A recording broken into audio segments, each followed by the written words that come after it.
Okay, good evening. We'll call the meeting to order. It's certainly nice to be all in one room again. We're a little further apart, but we're all here, and that's great.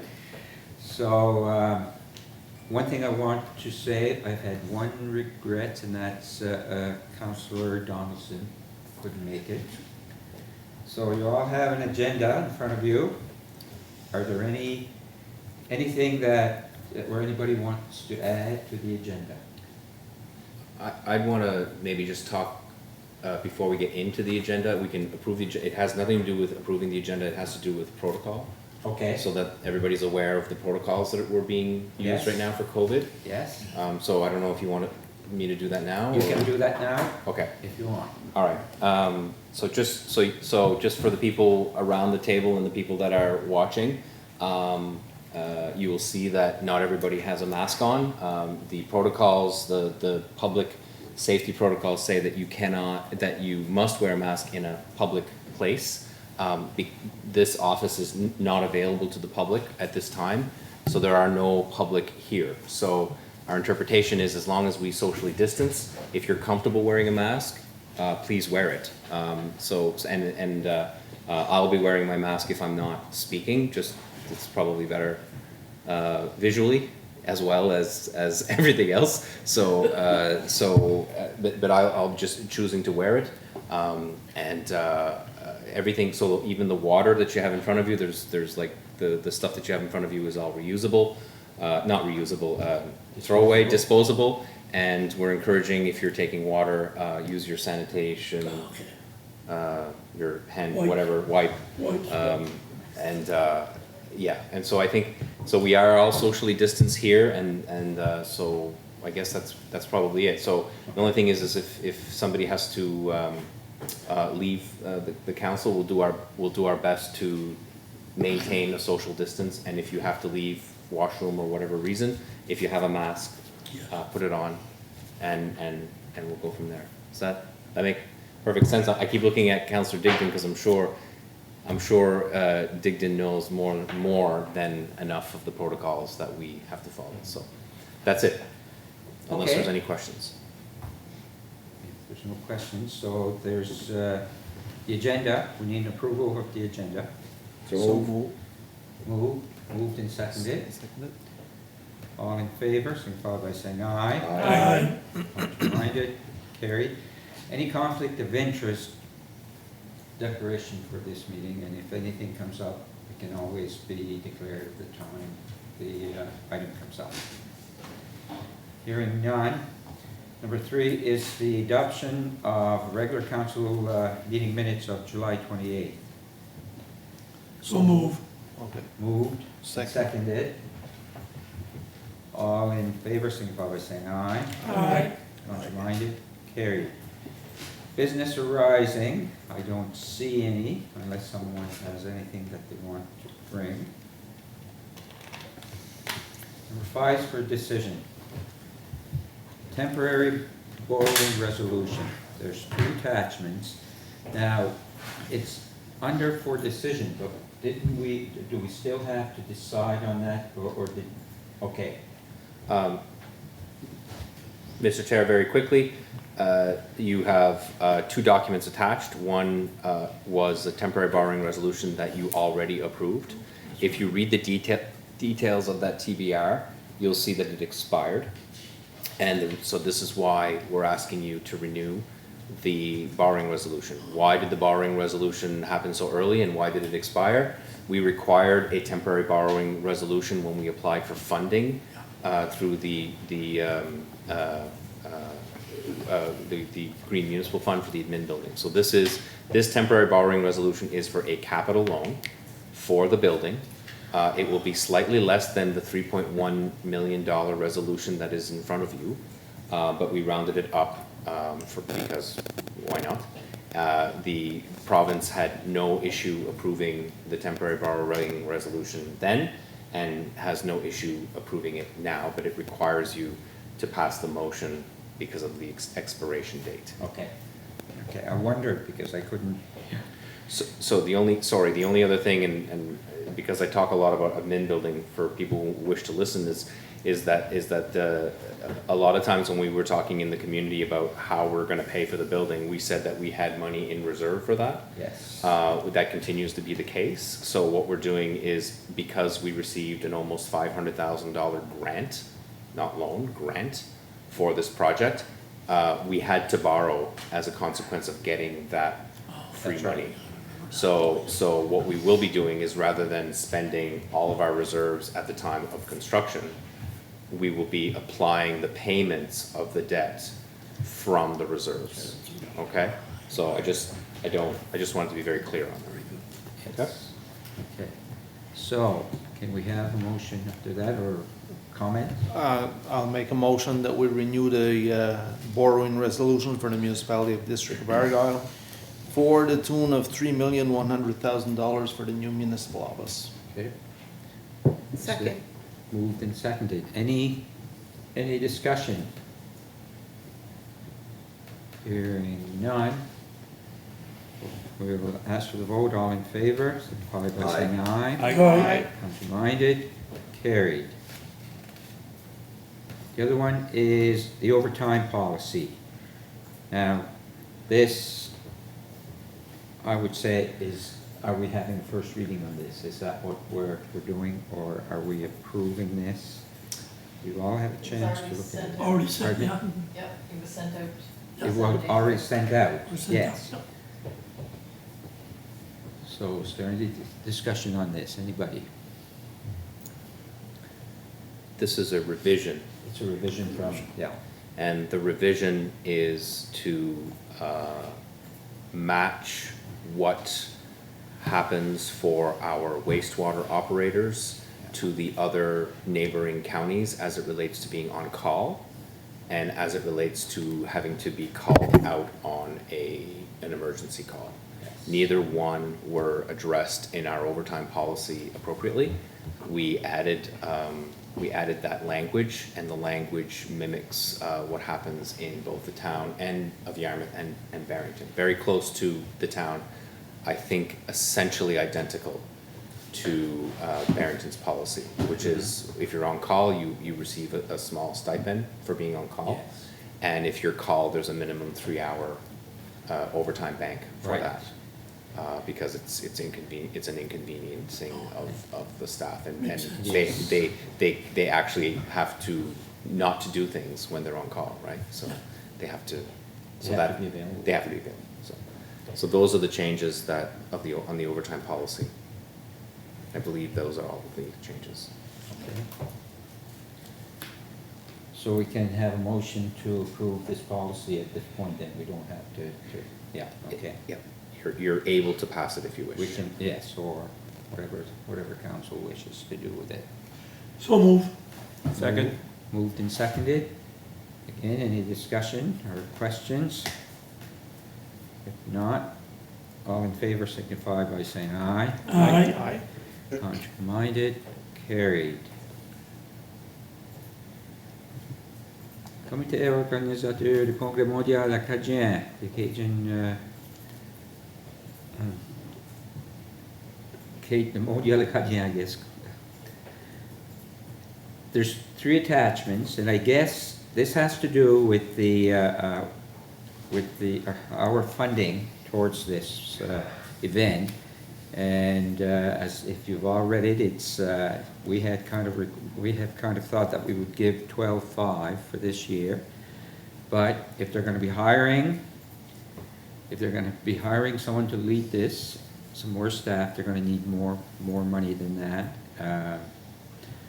Claire already gave $100,000, contributed 100, which is 50,000 per year, and I guess we're looking, this is match will result in additional 85 for us. That's unbudgeted, so there's a couple of motions there. Are there any questions, any discussion on this? So the amount of $250,000 doesn't change, right? No. It's just a matter of the disbursement and different installments, really.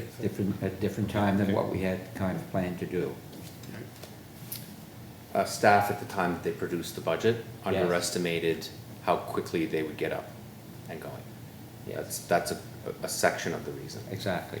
That's The right. other section is that we were being ultra conservative, being COVID. Yeah, that's the two reasons why it was so low, 12.5. That's right. Any other discussions?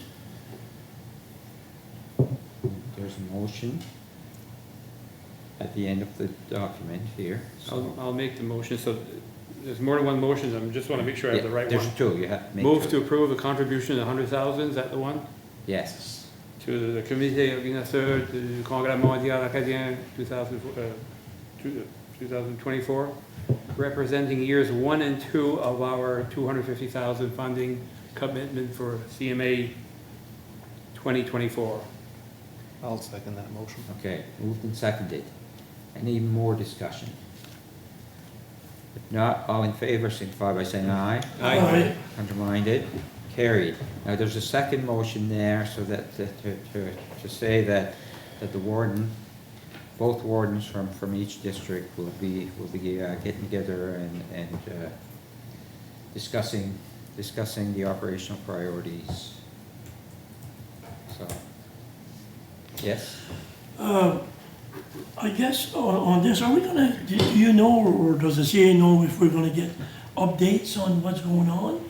Like, will we have, be presented something here during, during our meetings, maybe a couple times in a year? As far as you know, Mr. CA, would you?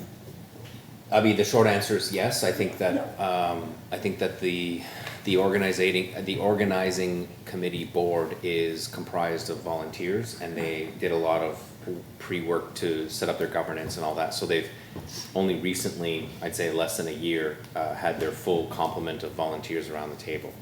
So I think once the directrice générale, the executive director, gets hired, you'll see a lot more action, because they now have an All administrator volunteers. to, yeah. So, whether it's to this council directly or to both councils Oh, yeah, together, yes, I fully expect that. But I have there's No, that's good. no scheduled meetings at this time. Thank you. If I may, just to take that a little further, I was asked by some people down home how things were going or whatever, and I reached out to the board, and I had a very nice letter from them to forward to some of the people down home that were interested in it.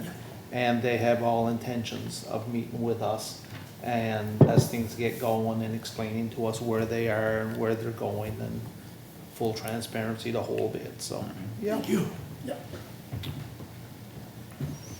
I'd like to move that the warden connect with the warden of the municipality of District of Clare to discuss and coordinate municipal capital and operation priorities related to CMA 2024. I'll second the motion. Moved and seconded. If no discussion, all in favor? Aye. Contraminded, carried.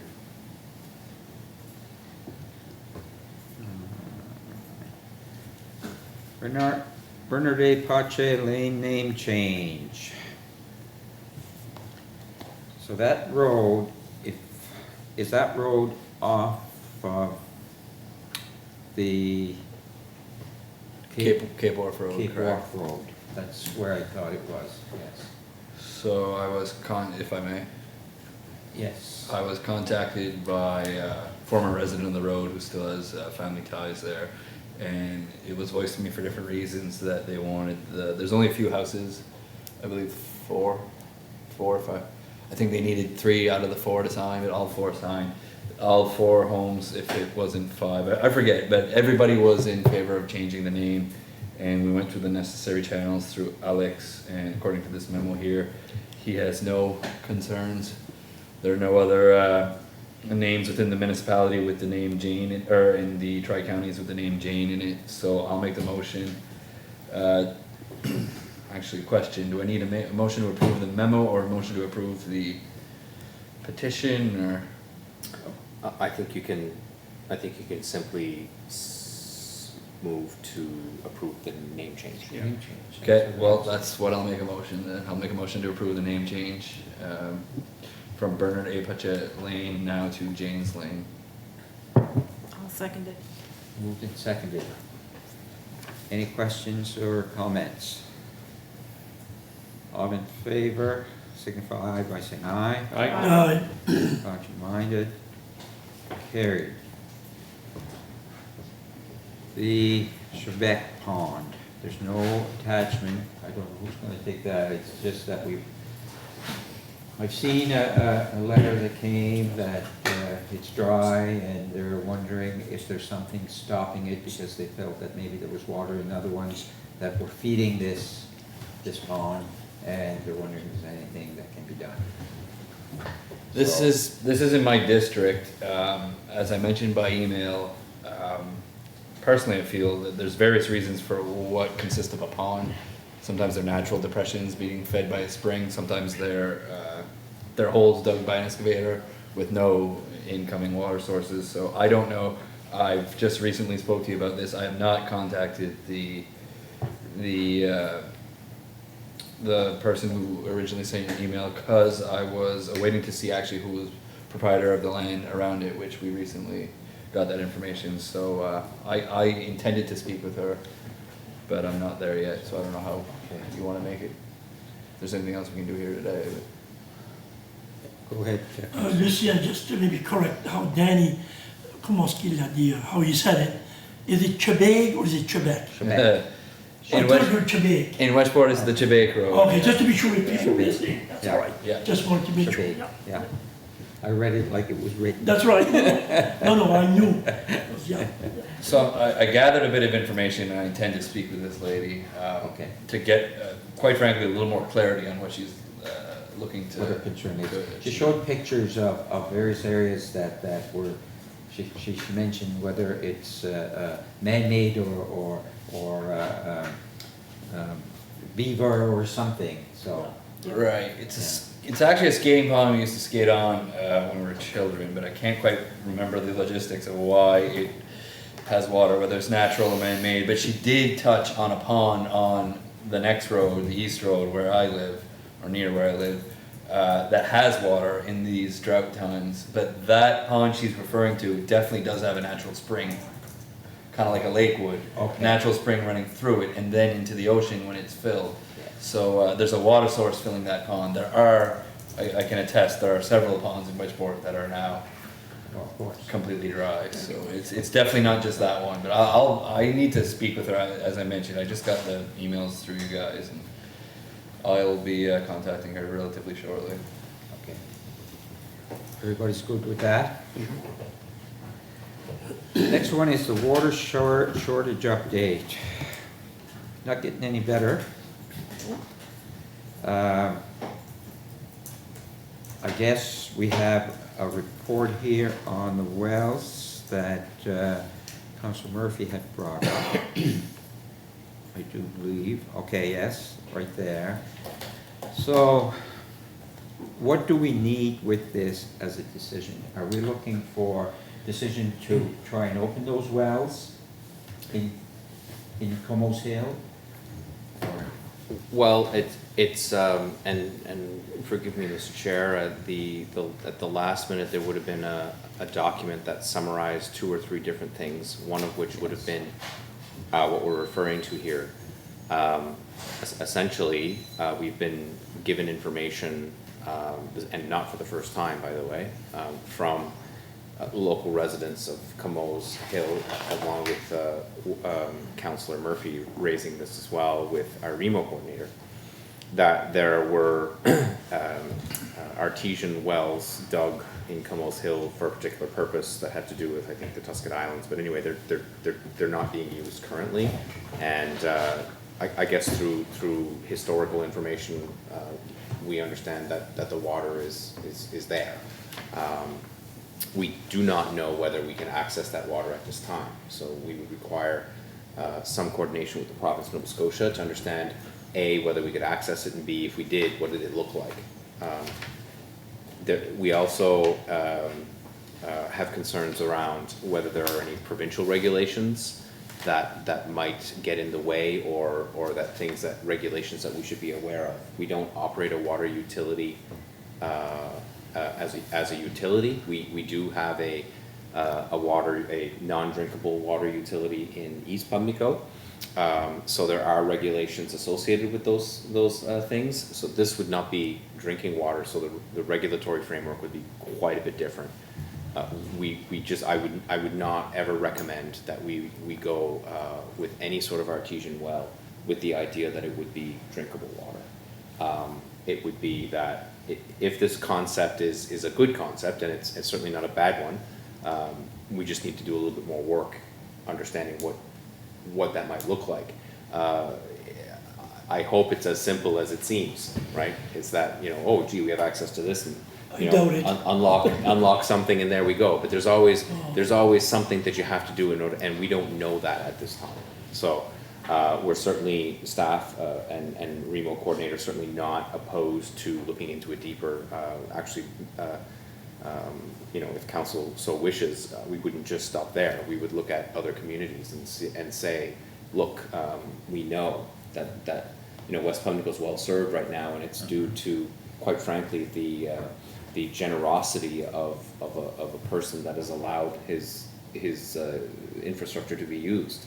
And then everybody else appears to, the only other option they appear to have is the Mariner Center, or you know, their neighbors or whatever. But so there's a whole lot of Argyle in between. So I think there's something to be said about that. So, but we don't have enough information to provide you with a recommendation on that. What we would say is if this is something that you wish as a council for us to dig in deeper, then you can tell us, and then we'll dig in deeper. We'll actually do the work. Unlikely that any project could be executed in this, well, almost impossible that any sort of like artesian well could be installed and made available in this summer. People that are looking for wells right now, it's weeks, right? And in some cases months, isn't it? Yeah, depending on who they've hired and where they're located. So if you know, to access artesian wells that exist, it might be possible to do that in the fall of the year, but to construct, actually do that piece, we wouldn't be able to do that this year. So it would be a longer term thinking project around that. On the same topic of water, the other two things that we're doing is, one, we're doing the coupon program, which you're aware of. There are as of Monday, there were 250 coupons issued. Each coupon averages about 3 bottles of water at $1.50 each. So we've invested already a little over $1,000 to aid our residents in obtaining drinkable water. So that's drinkable water. So for those that don't know, the coupon system certainly was advertised on CGLS. The coupon system allows for people to go to whichever store they please that has a pre-established agreement with REMO. And the coupons are where? The coupons are located, for Argyle, they're located here in Tuscott at the municipal office, which is in regular hours, open to the public. And for the municipality of Yarmouth, they have the same program, and that's in Hebron. So if you're a resident of the municipality of Yarmouth, you would get your coupon there. We ask simple questions about how deep is your well, do you have a well, hopefully they have a well, and where are you located, right? What civic address?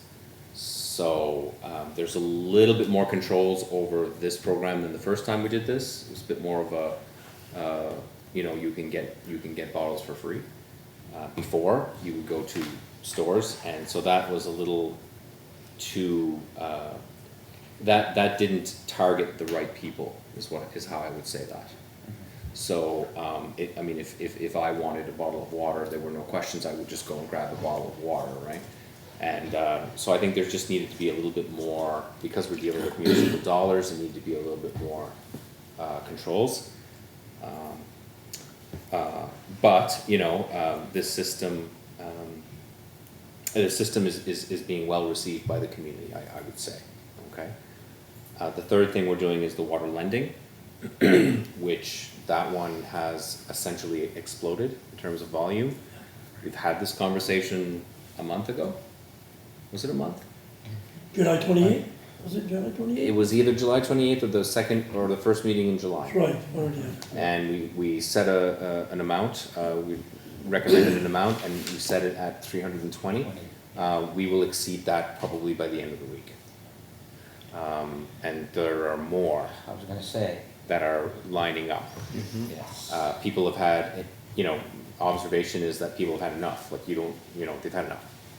This is the third time, and this is the third time their wells go completely dry, or they're having a significant problem. So from our perspective, from staff's perspective, we do need some guidance inside the document that I've tried to summarize as quickly as possible, is the data that I've just described, as well as, what the REMO coordinator's observation is, and what the CAO's observations are, and potential courses of action. If you don't want us to refuse water loan applications, there needs to be a decision made at this meeting in order to either extend or something, right? And it's hard for you, understandably, to land on a number, because we thought we did that a month ago. July 28th. So that's I not was even a reading the month. minutes. That's only 3 weeks, Yeah. hardly 3 weeks. So we figured that would take us through into next fiscal. Absolutely, totally right. It took us through 21 days. That's right. So it's really, that's a message, right? Yeah, so I guess that's all I'd have to say about that. We had the discussion in July, and what I said to council, I'll say again now. If you want to extend the program beyond the 350 that I had recommended initially, you can do that. But understand that I'll be likely requesting council to allow me to take an amount from the operating reserve into the operating fund. So we will be borrowing from ourselves. We won't be borrowing from the bank, but we'll be borrowing from ourselves, which means, whatever interest that money would have made, it will no longer make that. But instead, it will make the interest rate that you're charging on the loan. Okay? So you are providing a service. Our collection on the water loan so far has been, to the best of my knowledge, if not 100%, very close to 100%. When properties sell, the loan gets extinguished, it gets paid in full. So, and that has happened twice already. I don't know what else to say about that, other than we've had good experience with collection, and you should know that if we didn't have that experience, that it would become taxes owing on the property, and it would be treated the same way as property taxes on property, which is, if you don't pay in 2 years, you can be brought to tax sale, right? There are other financing institutions that lend money for this purpose, most of which are 5 years, not 10. So we are 10 years, 3.5%. So that is somewhat attractive to people, especially, the other thing is we don't do any sort of, we're not in the position to do a credit check. What our only check is, have you paid your taxes? That's our check, okay? So I'm sure that's a lot of information to absorb at once, but that would But be. it's there, because and one question that I've received is from the water that they're getting at the Mariner Center. We're saying that it's not potable water because of how they're transporting that water. And they're saying, well, if it's coming from the town, why can't we drink it? Now, my answer to that to them is, we can't tell you, because we don't know if you're gonna be transporting that water. We don't know how you're transporting that. So we're not gonna be liable to tell you, bring that home, and because then we can become liable if something happens. That we told you it was drinkable, and you drink it and something happens. So what you do with that water once you have it, it's your responsibility. That's all I could tell them. We could not guarantee the drinkability of that water. We could only guarantee the drinkability of that water if it came out of a tap in a Exactly. glass. Like, we can't guarantee that. No. And so, I mean, if people choose to drink it, that they don't do that with our advice. So if they fill a bucket and they drink from that bucket and they get sick, well, that is not the advice that we're giving. The advice we're giving is, it is not drinkable. If you want to guarantee drinkability, you get a 4-liter jug.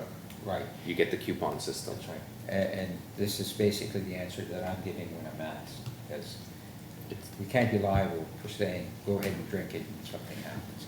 So, is there, do you need a motion to, for about this well in Camo's Hill?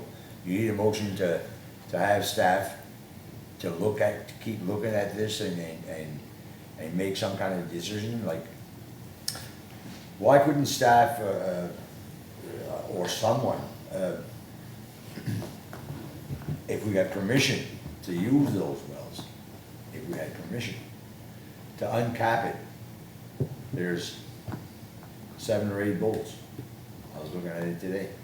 And test the water, like you could get some water, because they're full. And you could get water and have it tested at the hospital. To see if it's good. But if not, I mean, I know with water going into your well, if your well is dry, and they bring in a load of water that's drinkable water, and they put it in your well, if your well is dry, within tomorrow, that water that they just put in there is gone. It's gone. It goes wherever. But I was always told that if you take water, you could take non-potable water and dump it around your well on the outside, and before it gets down to your bottom, it's filtered anyways. I don't know, you know. But as far as the motion goes, you know, you need a motion for staff to keep. Through you, Mr. Chair, the quick answer is yes, I do. I have recommended a potential motion for your consideration. The reason why we need that is that we need to first do up a report and understand how we get to that. Yeah. I mean, I hope we don't have any costs, but there's a very high likelihood that it will generate a certain cost that you will have to approve.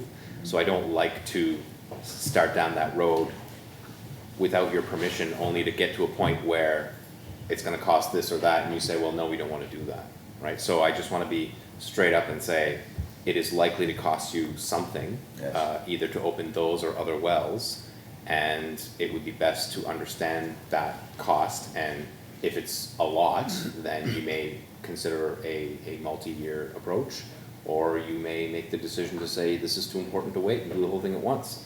Or you might say, look, we need to, you know, write a stern letter to the province of Nova Scotia for the 3rd time and say that this is a real problem, and we're not getting any response to our financial requests. So really, that's why I'm raising it with council, because I feel like it's a political decision. Well, I'd like to make that motion that staff investigate and whatever it takes to make it right, or to open those wells, or a well. There's 2 or 3 right there that I know exactly where they are, and they're close. They're close by. And I also got, there's someone in my area that said that they would help the municipality for if it was for a pump or a building to put there or what have you, they would be willing to help Financially. Which I thought that was pretty decent of them doing that. Absolutely. So, you have a motion. The motion is that you want staff, the municipality, to investigate further how and what it would take to open those wells. Is that correct? yes, please. Second. Okay, that's moved and seconded. Any discussion on Yeah. that motion? Go ahead. Well, this is, 2016, strike 1. 2018, strike 2. We're 2000, this is the 3rd time it's happened. Exactly. We definitely need to do something. I mean, people are without water. We see people, day and night carry some water, and luckily in West Pamlico, there's somebody generous enough to, let us use his well and his water. But for the rest of the residents in the municipality, we definitely need something. And You know, I hope that if we ever get these, you know, set up, or let's say we're set up in Cumos Hill, that we don't need to use it. But if we do, we need something. It's You there. know, this is obviously a trend that, you know, I for one, you know, I thought, 2016, that's a fluke, you know, we'll never see this again, maybe in 20 years. Well, guess what? Every 2 years. So it's time we do something. It's gonna happen again. It's been 2 years in a row, if you remember. 2 years in a row? This is 2 years in a row, last year and this year. I didn't realize last year. Last year wasn't good, but, or was it 3? It's No. 2 Did it years skip ago. last Was year? it 16, 18, was okay every last 2 year. years, It right? was the year before. Thank you. Last year was I really stand to be wet. corrected. Yeah. Last year? was wet. Yeah, it's every 2 years we've experienced All right, this. anyway, Thank you, Council. regardless, Yeah, this we is the are. third time in 5 or 6 In years. 5 so- years. Right. So it's time we do something. Councillor Surratt. A few things before this motion is voted on. What did it cost to set up the public home? You had a well. I like to compliment the two councillors there and the person that's got the well.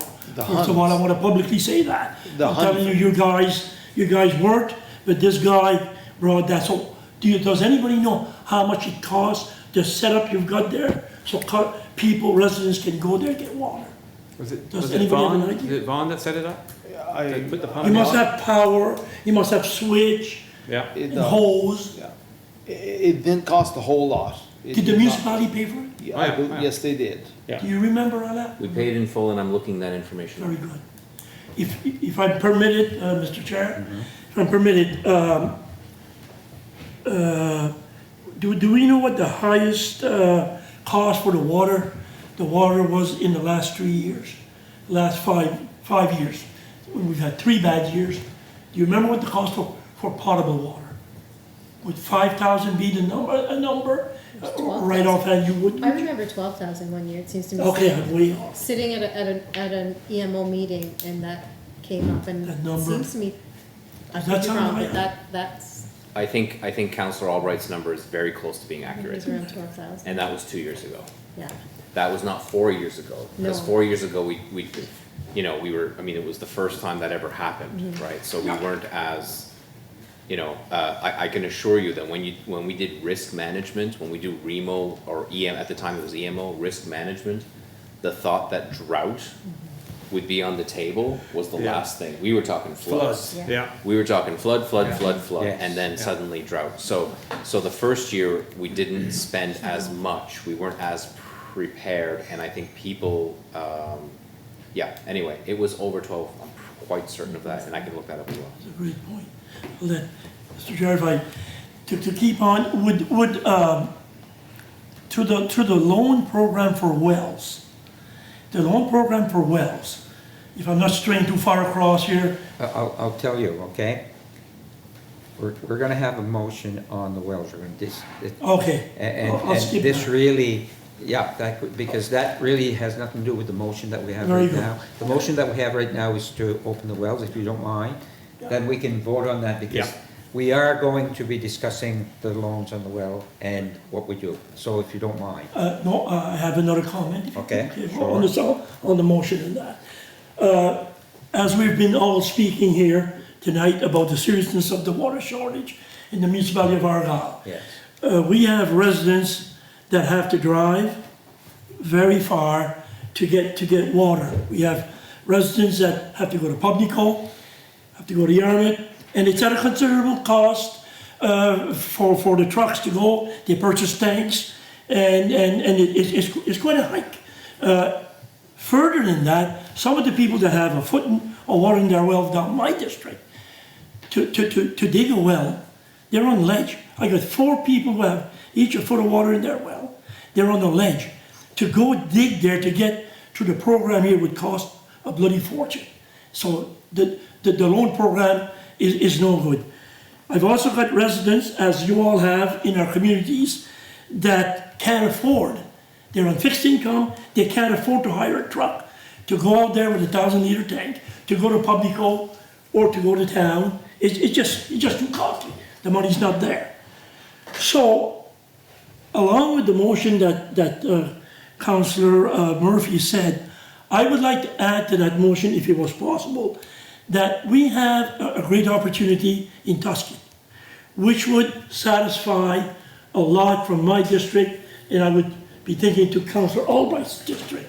If we could put a system like Publico has at our municipal office that we're building. We're in the process of building a municipal office.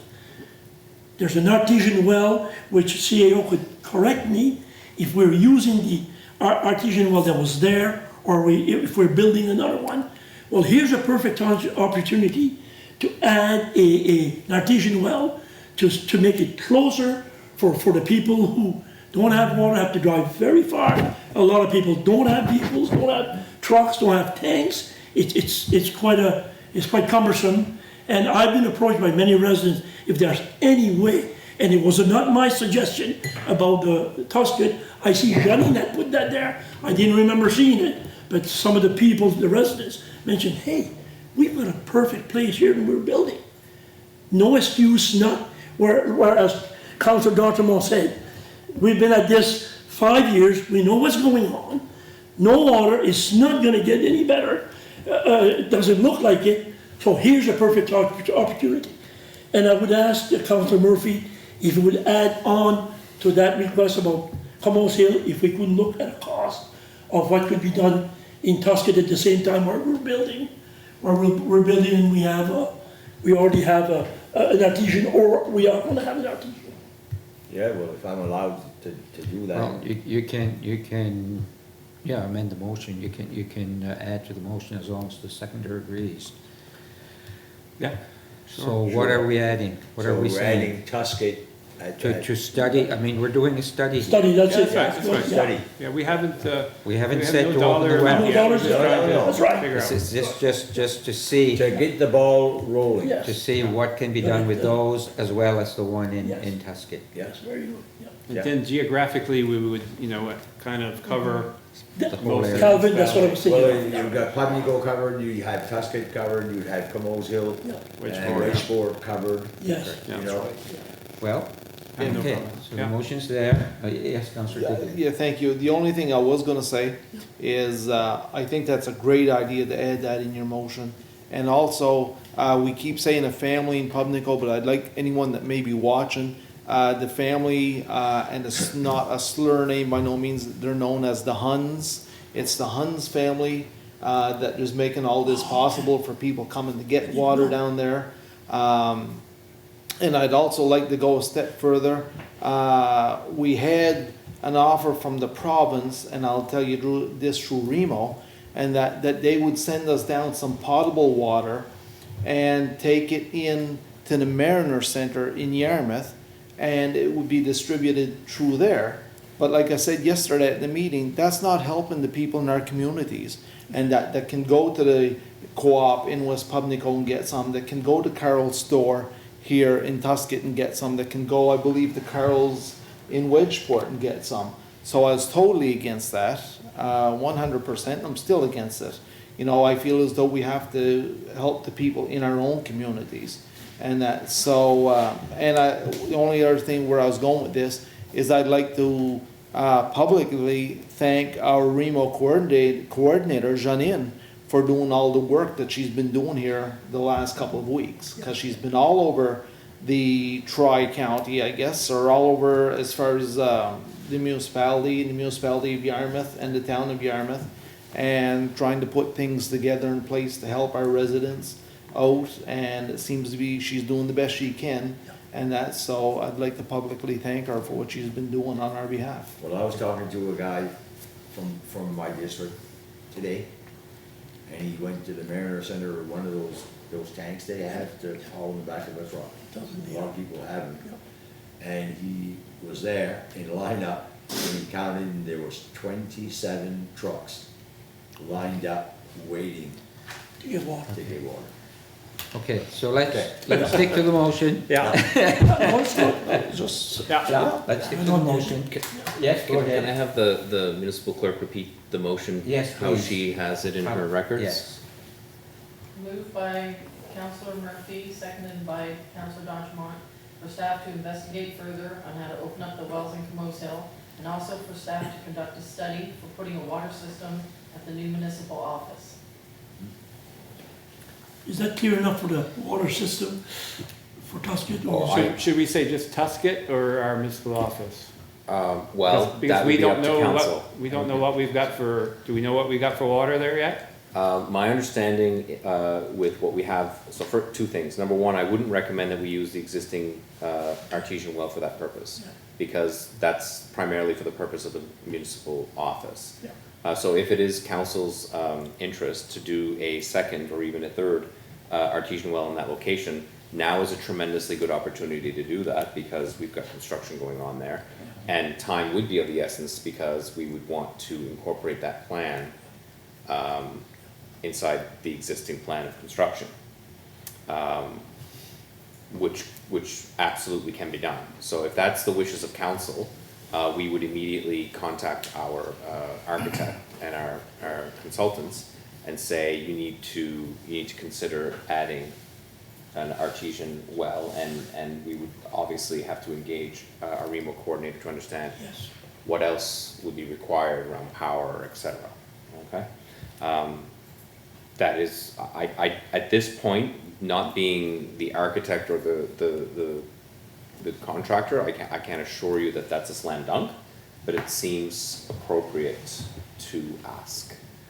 So, my interpretation of that motion would be first to ask for that location. Now, if there was no possible way that that location would work, my interpretation of that would be that you wouldn't want, you're looking for a place in Tuscan. Yes. Okay, so perhaps if you want to give me or us further instruction, you may say, and in absence of, we look at another location. You don't have to change the motion now. We'll go and take a look, and we'll Yes. come back to council. Yeah. And at that point, you can That's make a right. different decision, I okay? agree. But what I'm hearing is, Camoes Hill, look it up.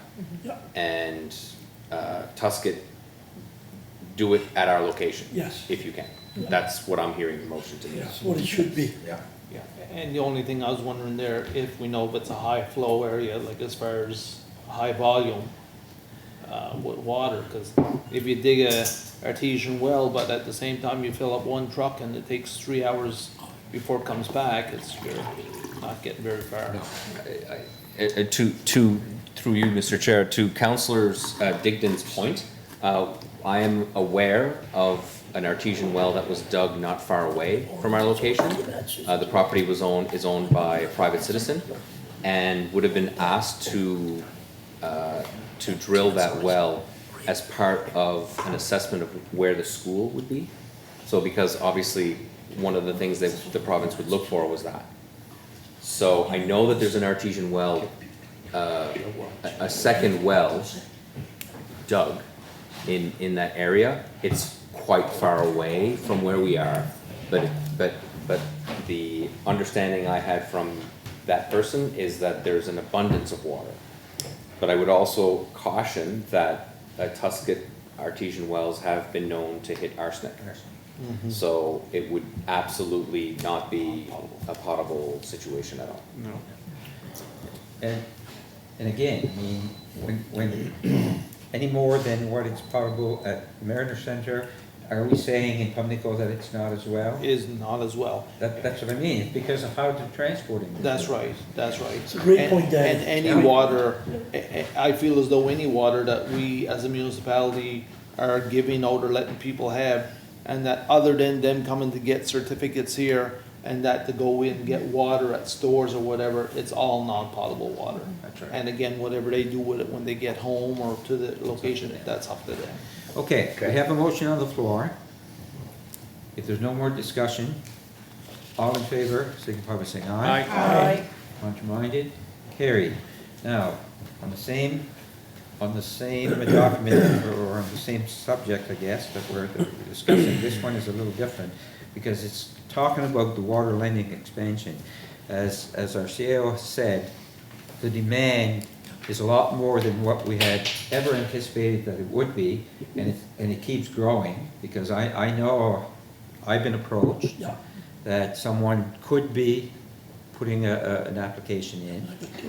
And we're basically at our max now, or we're gonna be, with another couple of wells, we're probably gonna be at our max that we have approved.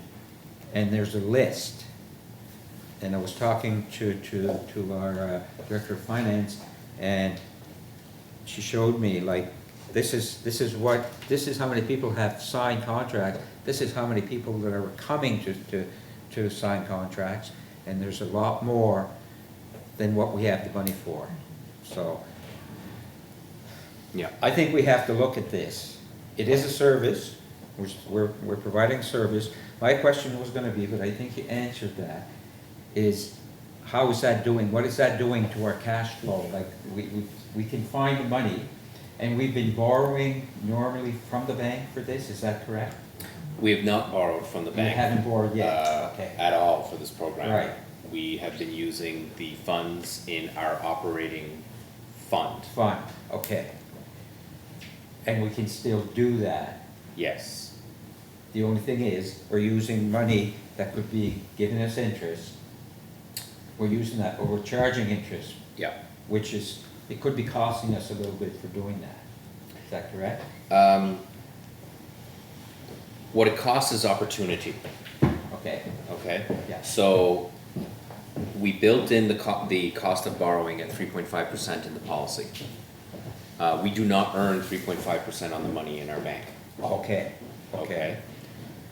So, depending on where the interest rate is, it could be as low as, it could be, it's definitely always lower than, it will always be lower than 3.5, always. So, you're actually, Oh, the- our alarm is barking, it must be 6 PM, Atlantic Standard Time. So, there he goes. So it's not costing you interest, No, okay? It's costing you an opportunity if you have to borrow in order to do something else. So what you're essentially doing is, if the money is in the bank account, in the reserve, or in the operating fund, you're just taking that money out of the bank and you're shipping it to that individual, and you're charging more interest than you could have earned on that money in the bank account, okay? And the interest rate is very reasonable. It's 3.5%, it's very reasonable for the resident as well, okay? Where the cost is if you have to borrow in order to do something else because that money isn't there anymore. That's the cost. So you may not actually have a cost. You may not actually have an opportunity cost there, okay? So what I'm talking about is, look, you have a situation where you want to, I don't know, put an artesian well somewhere. And you didn't have the money in your operating fund or in your capital fund, and you wanted to use it for your operating reserve. So you have a variety of services that you deliver. And it's not for me to decide how you want to deliver the services that you deliver. We operationalize what you want, right? So you tell us we collect garbage, we do that the best way possible, right? So if you want to support this well lending program, and that is a priority of yours, we will make that happen, 100%. And if we have to borrow money in order to make that happen, in order to have that opportunity for other projects as they come about, then we can do that too. And I'm reasonably confident if we did it now, that you'd have a cost of borrowing, but then your interest on your loan would exceed that cost of borrowing. Are you sure? Today I am, yeah, but Would there be other means though, like the government rate? Have we ever asked them for a government rate? well, we would always ask for that. That's where we would borrow from. We would borrow from Municipal Finance Corporation most likely. Would it be lower than 3.5?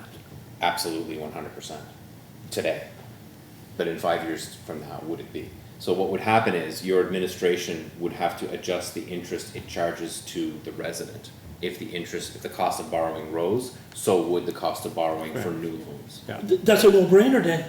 To me, that's a no-brainer, right? Well, you do run the risk of, if you have to borrow money in 5 years' time and you're locked in with $400,000, let's say, of debt, to your residents at 3.5 and suddenly your cost of borrowing is 3.8, you can't go back on those loans. Those loans are fixed at 3.5. But that money you got, you had it less than 3.5%, because you borrowed. Yeah. So it wouldn't Yeah. affect you, would it? I don't disagree with you. I think that we would always protect ourselves so that we wouldn't be actually paying interest in excess of what we're receiving.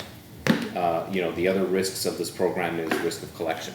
While you have the ability to collect through you know, a tax sale, that doesn't always go as planned, right? So there are often times where collection might be an issue. You just have to be aware of that.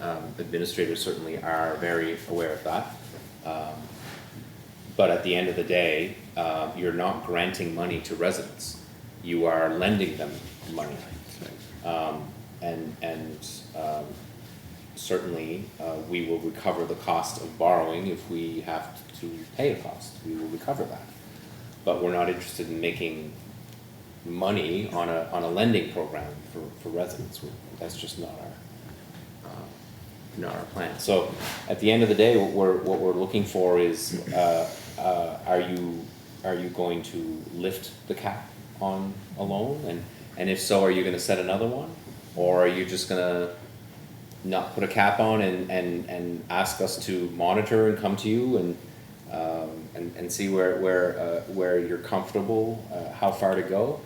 My recommendation would be to set a cap, because that's clear direction to your staff as to how far they can go. Otherwise, it's when are they gonna stop this? When are they gonna stop this? Right? And there is a limit to this. We cannot do this like, there is a cap, right? And I've advised you that the comfort of the cap at 320 was using the money that was in the operating fund.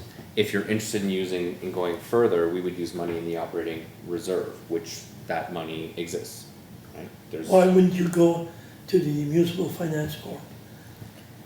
Because the cost of borrowing would likely exceed the money we would earn in that account if the money was taken from there, if I'm being clear. So to borrow from our reserve is cheaper than to borrow from the MFC. But why wouldn't we charge the customers, the residents, instead of us having to go down operating? Why wouldn't we get the money from them and charge the residents that interest from the money we're borrowing? So our operating reserve would still stay where they are, we wouldn't be touching it. We'd go there and say, let's get another $300,000. And we wouldn't lose, because we're charging, let's say, a 3.5% or 5%. So we are not losing. You can also do that. You can borrow the money. But you're not suggesting that. I'm suggesting that by the time you get all of that done, Yes. from a practical perspective, at the rate it's coming in, Yeah. that for now you could do that from the reserve. Now there's nothing that stops you that later on saying, you know what, we don't want to borrow from the reserve anymore. We want to borrow from MFC, and then that money would come in and you could replenish the loan back into Very the good. reserve. Yeah. So you do have the choice of borrowing, but because it's cheaper to do it through the reserve and quicker, that would be my recommendation. Okay, you have a question? Go ahead, people have. Okay, I mean, it's just a comment, thank you. okay. I think this lending for our residents is very good, because if we let it go and we're not lending out, what's the scenario is gonna look like later on down the years, and we're gonna get more and more droughts. That's what it seems to be tending to be. So it will probably cost us more down the road if we don't do it now. So I think the more we can do now, it's better, because it's gonna cost us even more down the road. So I think we've got to fix the problem as much as we can now, and probably get the province to help us. I go to Councillor Donchamol. I guess I always talk about rainy day, but I guess this is not rainy day, this is dry day. You know, I think CAO, you know, has a number in his head, and I want to know what that number is. Sure. I think you're at 300 now. I think if you want to put a cap and maintain it, I really can't tell you. My guess is as good as yours in terms of how many more will come in. My recommendation would be no more than $500,000 on the cap. Okay. And I would say that at 400,000, if anything exceeds that, that's when I would start borrowing from the reserve. Very good, Okay. very good. Okay, so did you have another? Yes, I do. Okay, I'm gonna, yeah, go ahead. Okay. Gas tax money. Gas tax money. Might not be to the borrowing for the wells, but it still comes with water, so I figure I'm allowed. Could we use gas tax money at the municipal office or Camoes Hill? If we own the facility, or if we can have the have the province agree, there's either an agreement that you have to have for the Camoes Hill, or if you own it. If you own it and you build an artesian well, it is possible that it would be gas tax eligible. In In order the to, setup of all the Yes. electricity and everything? yeah, anything related to that could be gas tax eligible. And when I say could, I want to check. The province usually gives you a double check, and but I would say there's an 80% probability that it would. Now, if you're talking about water loans, that's No, just the setup. right. Setup. Right. Yeah. Thank you. You've answered. Yeah. Counselor Albright? Sorry, Um, too much. Jeez, I keep turning my pen. So last, do you have the figures this year, so we're close to our cap? What were the figures from before? So obviously there's a huge increase. My question is, what happens if this happens in 2 more years or even next year? Because you've mentioned before, it's not sustainable for us to keep doing this. What do we do then? Do we have a plan for future? Because obviously these are not the only people who will need wells, right? There's likely gonna be more people, and word of mouth, people are starting to use this program even more, so you're gonna hear within the communities, oh, well, we're doing this, and it's working. If we keep seeing spikes like this, what are we going to do then? I anticipate, the only plan that we would have is to come to council and say, we're borrowing, and we're borrowing a significant amount of money, and this is what we're doing. So that, I don't think, is the full plan. That would be the foundation of one. Yes. I don't have a comprehensive plan for the next 5 years on this program. What I would say is that the water lending option is not your only weapon or tool to fight this, right? There are other ways that we might be able to invest money to help residents. Currently, our limit on how much we would do this, the province would impose a limit on our borrowing capacity. So I'm not sure how many wells we can do at this time. I'd have to really dig into that to see what a long-term plan would look like. I'd have to analyze how much is being paid on an annual basis, right? Because as you're borrowing, as you're lending, you're also being paid, right? So there's that analysis has not been done as of now. But the only part I would say around long-term plan is if we're gonna do this, we're gonna have to borrow specifically for this program in order to make it comfortable for us. Because as good as this program is, it feels like a Band-Aid solution. It doesn't feel, and I mean, I know we've helped a lot of people, but if this continues on, I think we really have to think long-term and how are we going to, and not have to worry ourselves about we're taking our reserves, we're taking, and where's the money gonna come from? It might be something we really consider. There are funding mechanisms that would probably help us with this, because this is a climate change issue. Yes. And so I'm not sure that I could give you a comprehensive long-term report on the solution to this problem simply by sitting in this chair.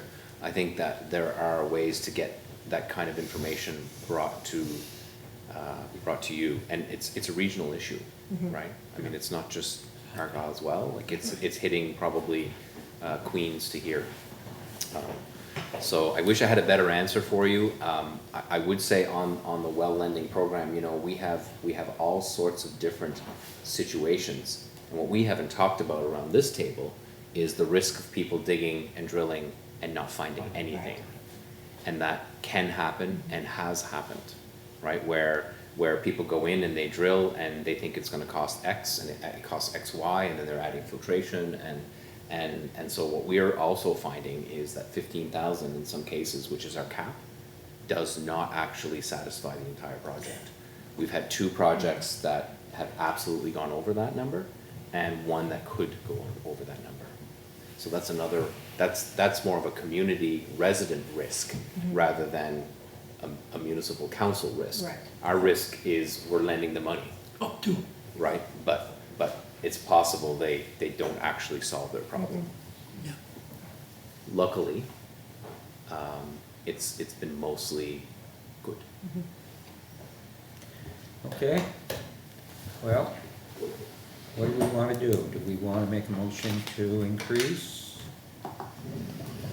Set another cap? I would think maybe, like Councilor Book said, you know, it's a service and, you know, the 400, 500,000 that our CEO mentioned to us, is that too high? I would certainly go 400,000 myself, you know, if we, what our CEO said, but I mean, and I'll make that a motion and see where we land. Second. So you're recommending increasing the cap to 400,000, Yeah, which would increase it by 80,000 from what we what have we have now. now. The motion's been seconded. Yes, it The motion has. has been seconded. I'm not sure that will be enough No. based on the Yeah, demand. I thought he That's said what I- that's what I was 500,000. gonna say. You guys? I had thinking, 500,000, thank you, Calvin. I was thinking 5 Okay, very as good. well. Because what he's saying here, anything above 4, obviously from what I read, we already have up to 400,000 in the, in one account. That if Yeah. we go over that, we're gonna have to borrow from the reserves to, If your motion is motion moved, seconded, 500, and it's passed, yeah. 500. I will be getting one, eventually, probably not right away, 100 from the operating reserve. Right. Very into the good. That's operating. what I had understood here. Yes. 500 then, seconder. I mean, Okay. these reserves, are, you know, it's taxpayers' money from over the years that we've collected, right? That's And right. we're basically, it's not a grant, we're loaning it to people, and they're gonna pay us back. Yes, So I mean, you know, this is a service that people It's a need, win-win. Yeah. so. exactly. Thank you, Galvin. The only thing I see is we're tying up money for a number of years. That's the thing. But we may not need all that money anyway. It'll be put back in there eventually. Yeah. Right. Yeah. Right. So, okay, we have a motion to bring the cap up to 500,000 for the well lending program. It's moved and seconded. Any more comments on that? Question? Question called, all in favor, signify by Aye. saying aye. Contrary-minded, carried. Thank you. Okay, election 2020 procedures and forms. We all know the election is happening, unless something drastic happens between now and October 17. Do we know we're gonna be going with total e-voting? Because that's the safest way to do that, and that's a recommendation that we've had. So what do we need to approve here?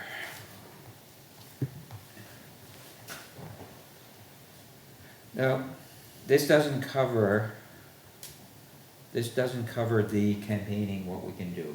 No. It just covers the, okay, This is essentially what the procedures and forms would be Right. and what it would be for both the CSLP and municipal election. Okay. This comes from IntelliVote.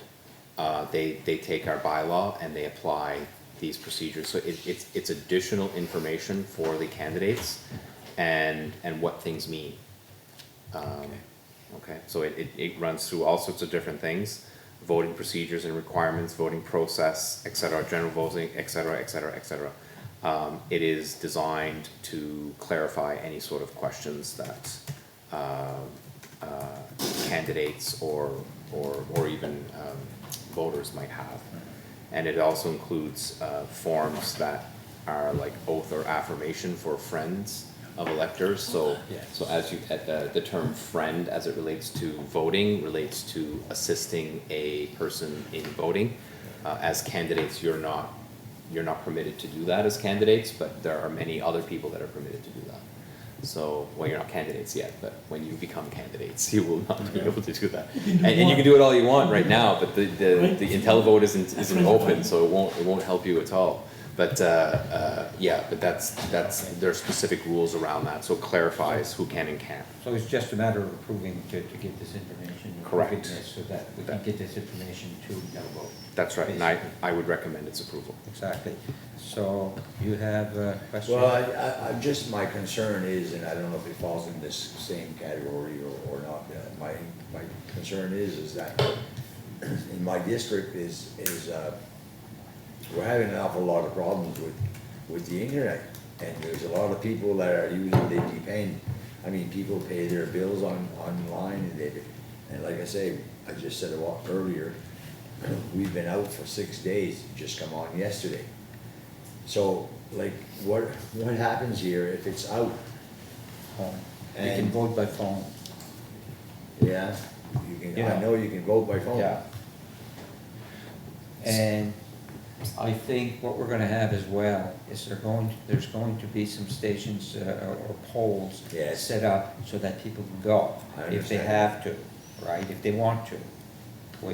And that's gonna be the week before the election, as well as on election day, there will be one, and I think it's gonna be here in Tusky, right? So people will have the opportunity, whether they would go or not, I don't know. Yeah, they won't, they probably, Yes. and there's some people that don't have vehicles to go and you know, they just, No. so. It's not the ideal, I know it's not the ideal. Well, based the on how- televote, and that's fine, with me, it's fine, it's just that Not with the everybody. problem is our internet is, if it's gonna be up and running or what have you. Some people may be on the phone, they can get on the phone, on your cell phone, say they're on the road, your internet is down, and you can't go, because I know my phone goes out, when the internet goes out, I can't get out on the boats that are out fishing, I can't even get them on AIS, like, because it's out, I've got nothing down there, there's zero down there. Go ahead. Very quickly, 3 things. Number one, once the election opens, people can vote from whichever community that they want. Once they have their PIN number, they don't have to be actually in their community to vote for the person of choice. So I recognize that this is a problem. It's actually a problem in Quinnan and East Canton and other places as well. And we were hoping that we get an announcement soon on that rural internet change, but I doubt there is. I was wondering about Right, that also. and it's unlikely to have the infrastructure put in before that time.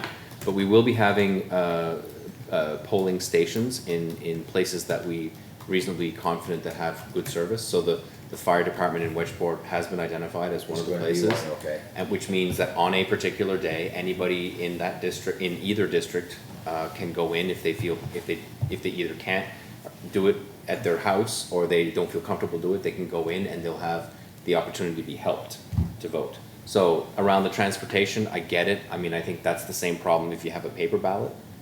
It's the same issue. Yeah. A lot of candidates, arrange for runners to run people to the polling station, and that is completely appropriate. They just can't go in and right? So they can bring them to the location. That's still the same as if it was a paper ballot.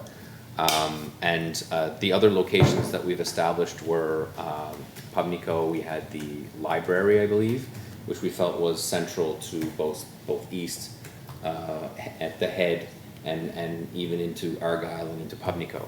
I believe that there's an open poll in Tusket and there was another, and then of course there's 2 mobile polls, which would be for Nikhil and for Holyumara. So those 2 were way ahead. We know exactly what we're gonna do there, and the others will have set up polls for that. So they'll have the opportunity not only to vote on the election day, but through the week, they'll have a location. And like I said, if, somebody is, a District 5 voter, They could, and on that day, they felt like voting, and the voting station was in Wedgeport, they could do that. They could vote there, and if they voted there with their PIN number, their vote would come up as the candidates for District 5. It would not come up for Wedgeport. Right. Okay? Okay. So you can vote anywhere you want. Okay. As long as you have that PIN, Yeah. you Well, can it was- vote. It was like that before. Correct. so- Yeah. Yep. And I think it worked out pretty good. I think people are very comfortable, some people are very comfortable with paper ballots, and Yeah. some people are very uncomfortable Yeah. with electronic voting. Yes. And that's, the best we can do is to provide the most help possible for those Yes, people. yes, I understand. Yeah. If I may remind everyone, in 2012, we held an entirely Yes. IntelliVote election. Yeah, It wasn't crazy well received, I'll add that. However, we did it without COVID. So I mean, now with the whole safety factor, yes, there's, I believe there's flaws. I mean, there's issues that you've raised and they're well validated, but given the fact we did it in 2012 and had some, if I remember correctly, great voter turnout. Oh, it was big. We always Yeah. do. It was 70, or 70, I think. We always do. Yeah, we always do, is yes. that right? Not Good point. unusual for a We guy. always do. I Our think, was always big. given how the rest of the world is operating slower, less effectively, this is just a minor hiccup.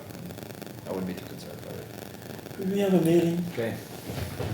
Okay, thank you. Okay, so what we have here is, we need a motion, I guess, to be able to send this information so that Second. IntelliVote can, okay, it's moved and seconded. Any more discussion? All in favor, signify by saying aye. Aye. Minded? Carried. I'm still in the Zoom. My So right hand's going Yeah, out. He saw it and he's going like this. I've done that a couple of times tonight there. Right hand, left hand, Yeah. Scott.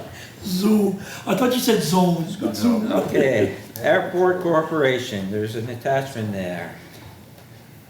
And what we're looking for is to extend the current airport agreement to March 31st, 2021, and provide notice to the board of funding. And that the council provide the mandate to the airport board to right-size operations that align with the current economic environment. And this has come from the three-unit meeting that we had to discuss this. So, any questions or comments on this before we go for the vote? Or do you want to vote, or what do you want to do? Go ahead. I was at the meeting, like some others, and, yeah, there was a lot of discussions, a lot of pushback, go back and forth, and it came down to the point where I was quite happy on one thing, well, on a few things, but one thing, they've left it to the airport board, and I know Councillor LeBlanc has been on that board sometimes, it hasn't been that effective, and I hope I'm not saying it wrong, but they were certainly, Deputy Warden Cunningham felt that it should go to the board and they make the, am I right, to those that were there, that it goes to their board and they'll know what to do. So I guess from that I had no problem at all, when I heard that. And certainly it was a good meeting and a lot of discussion, and yeah, that's my comment. Councillor Dickey. Yeah, thank you. And the only other thing I'd like to, and I've said it around this table before and I'll say it again, we're putting out $225,000, $250,000 per year, every year to keep this airport going. And I believe at some point in time, we are gonna need help. Our biggest users that we really want to see them being able to use that airport is search and rescue and light flight. And again, I've said it, that light flight picks up patients all the way from Shelburne around to Digby. It's a service that's provided or should be provided by the provincial government as far as the money that it takes to operate that service. And right size or not, if we can't come up with that money at some point in time, people are gonna have to understand, we just can't keep pouring money into it and having a whole pile of people having the benefit of using it, but not putting money into it to help us.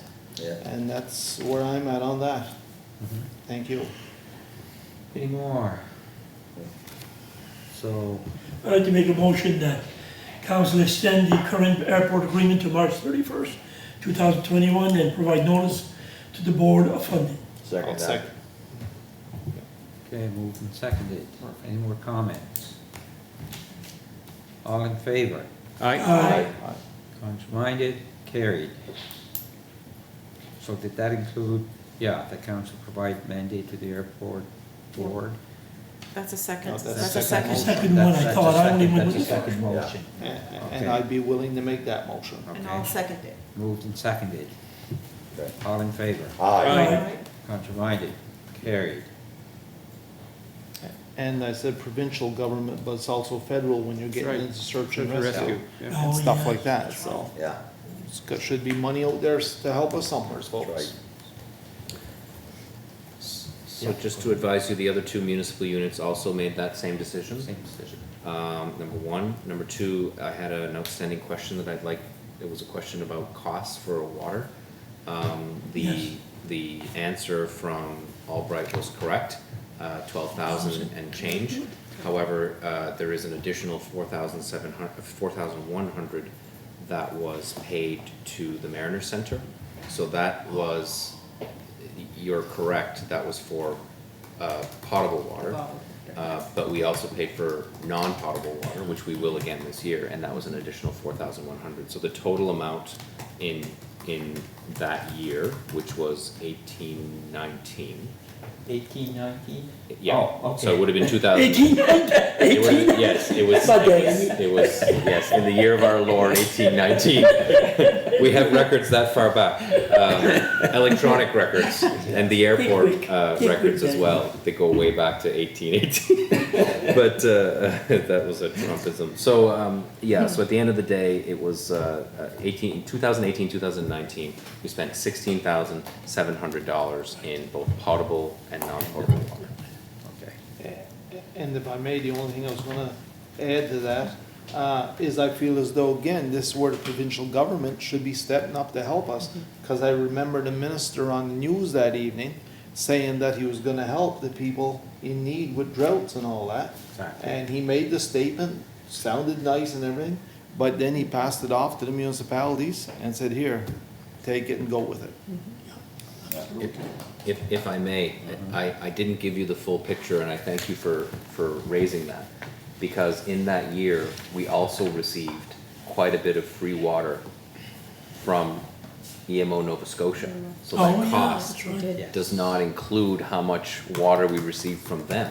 And I couldn't tell you the value of that, I really don't. Tractor trailer. But it loads. was multiple loads, tractor trailers, and if you recall, there was also a water tanker. The one in Whitchwood. It was never, I don't think it was ever used, but we put it there as a contingency, because if the fire ponds got dry, we would have to, the fire departments would have to fill their tankers with the water from this. And that is still on our, like, Remo's considering that this year again.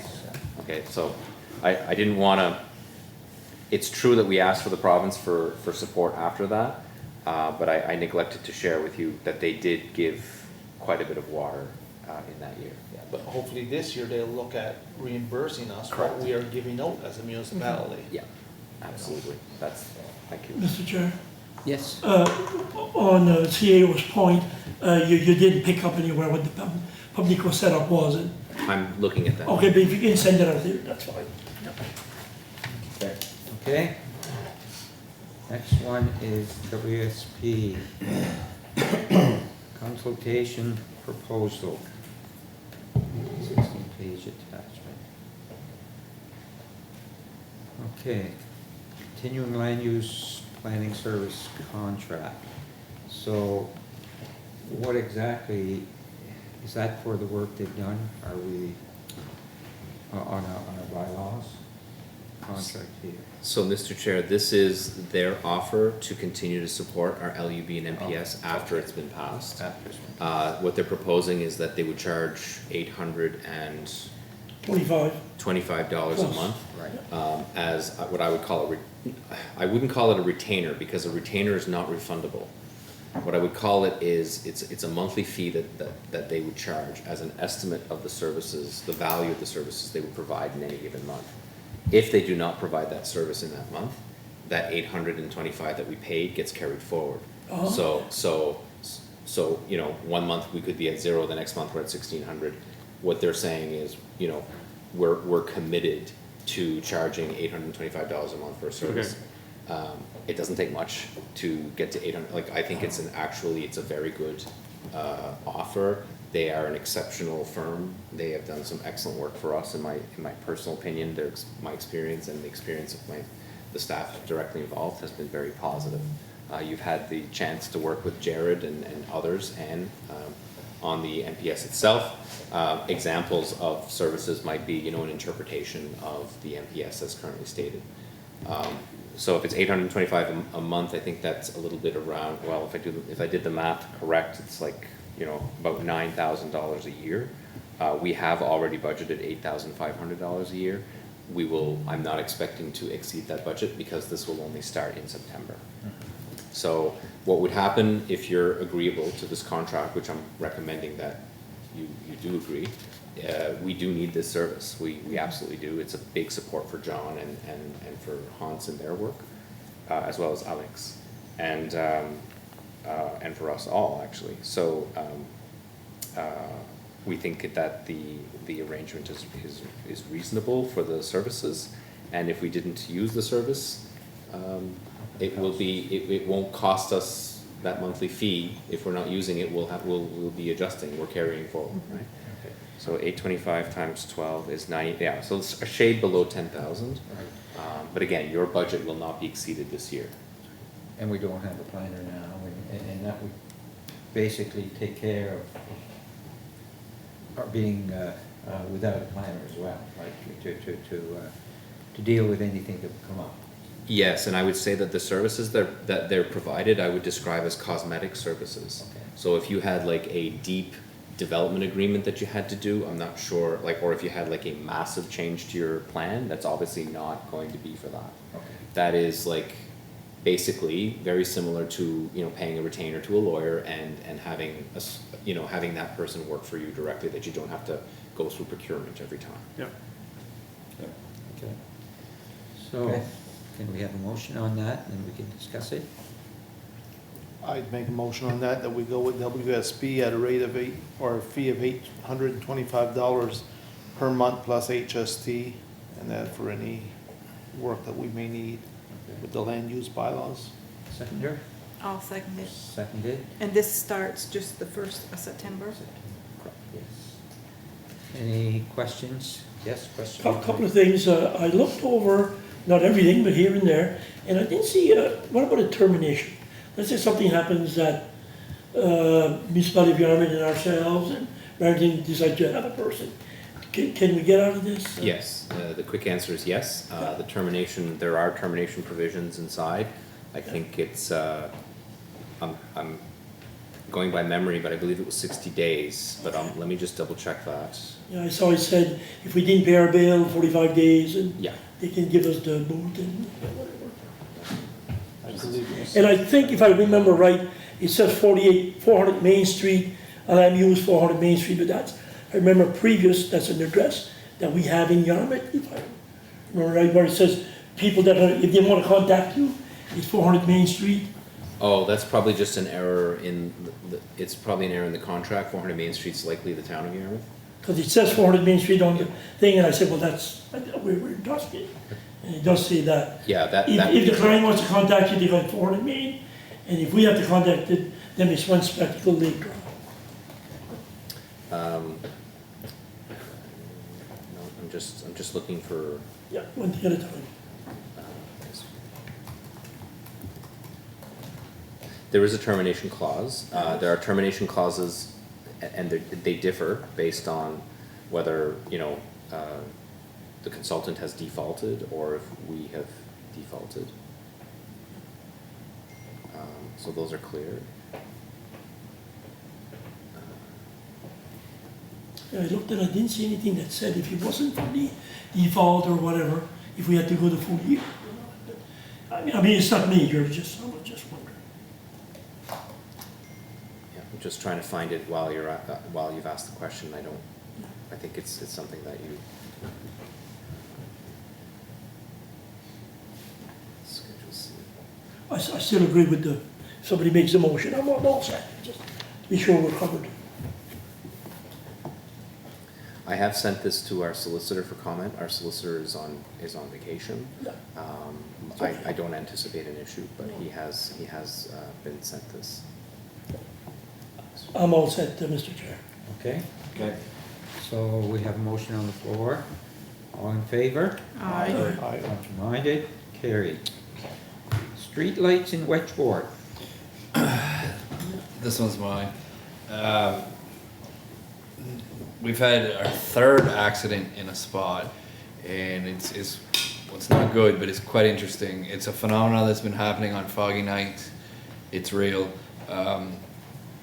Where Surratt's Road, if my phone is the Surratt's Road, it meets Highway 334 here. There's two homes across the intersection, and it's a steep downhill, so the Surratt's Road meets it like this type thing. These two homes share a driveway. They're across here. And one of the homes used to have a private street light, and there was never any issues here when this private street light was here. The homes, I believe, changed hands. There was issues with the private street light.